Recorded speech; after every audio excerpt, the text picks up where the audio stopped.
Hey James, how's it going? My name is Mike, Mike Illertson. Appreciated you reaching out on Facebook. So here's that video I promised.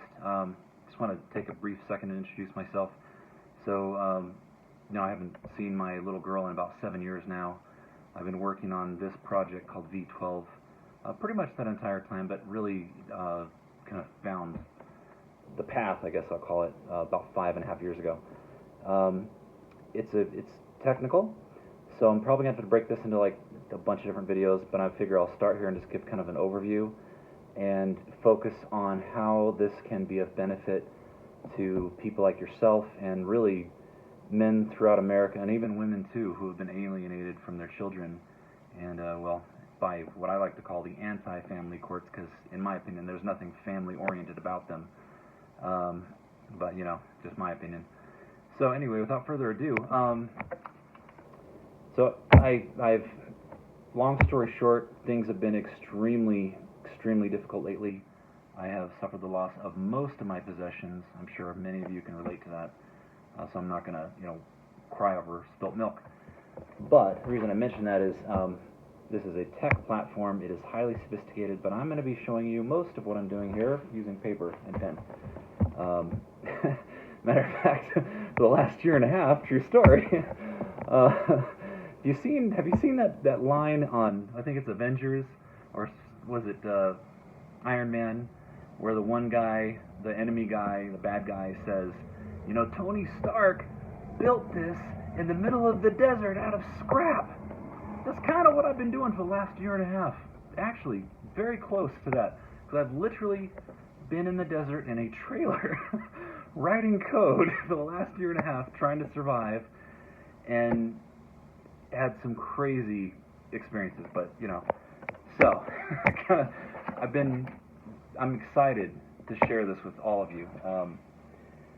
So the platform is called V12. It is named after the Rolls-Royce V12 engine that was used in the P-51 Mustang during World War II. Now, if you're not familiar with World War II history or aviation, I'm an aviation buff. I'm a pilot, love flying. The P-51 Mustang was instrumental. It was critical in the Allies' victory against Nazi Germany in World War II, because they were sending over what we call the Flying Fortress bombers, the big bombers, and they were getting just decimated by the Luftwaffe. I can't say that word. The Luftwaffe. Those guys, the bad guys. So when the problem was the airplanes at the time, like the Corsair and the others, didn't have the range and the power to keep up with the Flying Fortress. So the V12 Rolls-Royce engine is what powered the P-51 Mustang and enabled it to cross the Atlantic and provide close air support to the Super Fortress bombers. And many have credited it for winning the war. So that's why I've named the platform V12. That's the essence of what I'm trying to capture with it. So here's how it works. It is a computer platform. It is a distributed computer platform, which, when fully deployed, cannot be shut down, cannot be tampered with, and cannot be monkeyed with by anyone. Not the government, not big corporations, not anyone. There will be 42,000 compute nodes. I'm just going to pan left here and show you this one. Hopefully get that in the shot. This is the second one that I have produced for the second customer, but this is the first production unit that I sold. So pretty exciting stuff. The first unit, I gave it away just to try to get things started. So there are 2 units in existence right now, and in order for the entire system to come online, I need at least 3 of them. But when it's fully online, we will have 42,000 of them, and there is a very good reason for that. Long story short, it's because to process all of the data that is needed, we need a lot of them, and also to provide what I call, a bulletproof system. You need a lot of them so that if hackers or any entities were to attack the V12 network, we need a lot of them so that they can bear that load, because that's a big load to bear if they fall under attack. And believe me, I know I've run computer systems that have been DOS'd by who knows? And it's serious stuff. So what V12 does, so it's version 1 is complete right now. I have completed all of the mass production automation so that we can begin mass producing these right now. So what it does is like I said, it's a distributed compute platform, and version 1 is a cryptocurrency platform. Now I want to explain a little bit about cryptocurrency because it's highly misunderstood. Many people don't know that Bitcoin is of course the first cryptocurrency. Bitcoin in its original version, which I read the source code personally when it was, I read the source code in 2012, it was released in 2009. But I realized after reading the source code, I stayed up all night, it was just fascinating, and I realized that it was much, much more than a cryptocurrency, that it's actually a distributed computing platform. That's really what it is. And it is also a distributed database, which is incredibly powerful. So it has the power, if you use it the right way, to replace all of these centralized platforms. They call them SaaS platforms, software as a service. I know because I worked in IT and tech for 30 plus years, and I'm one of the guys who sold these systems into many of the Fortune 500 companies and installed systems into many of the Fortune 500 companies around the world.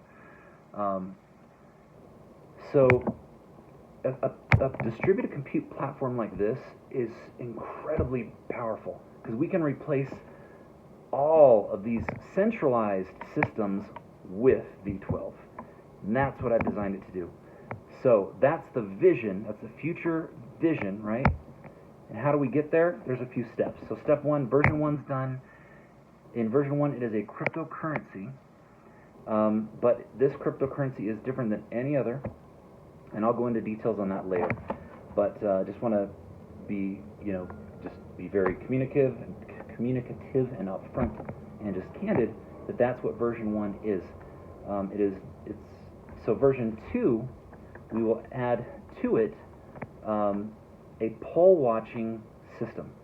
So what I mean by that is it will have identity verification built into it that models our existing processes. It's fully compliant with all government and federal regulations and all of that.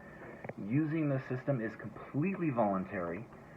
So we can stand this up and we can do what it needs to do, or we can use it to do what we need to do, completely independent of what the government says, because it's not an official government system. It's not designed to be. So it's, first of all, it's version 2 will have identity verification built into it, and it verifies a person's identity in a way that absolutely protects their identity. You'll see when I get into that part in another video, it actually provides greater protection than even the government systems do today, because far fewer people will have access to your information, and you will have full control on whether you want to provide access to your information or not. And it is encrypted by strong encryption. It's never been broken. It's AES 256 encryption, and I will upgrade the encryption to use this new standard called Kyber encryption. It has already been approved by the National Institute of Standards and Technology. It is quantum computer proof encryption. So it means even when quantum computers come out, they won't be able to break it. It'll take 4 times the amount of time that the universe has been in existence. And only if you had all of the supercomputers in the world, it would still take you 4 times the amount of time the universe has been in existence to crack one code. That's how secure it is. So very secure. And that's against quantum computers. So it's the most secure thing on the planet, at least to the best of my knowledge. So version 2 will have poll watching built into it. It will have identity verification. It will have the ability to verify your voting district and also your address while keeping your address and your personal information 100% completely private. There's a way to verify a person's address and voting district and also a person's citizenship without ever knowing who the person is.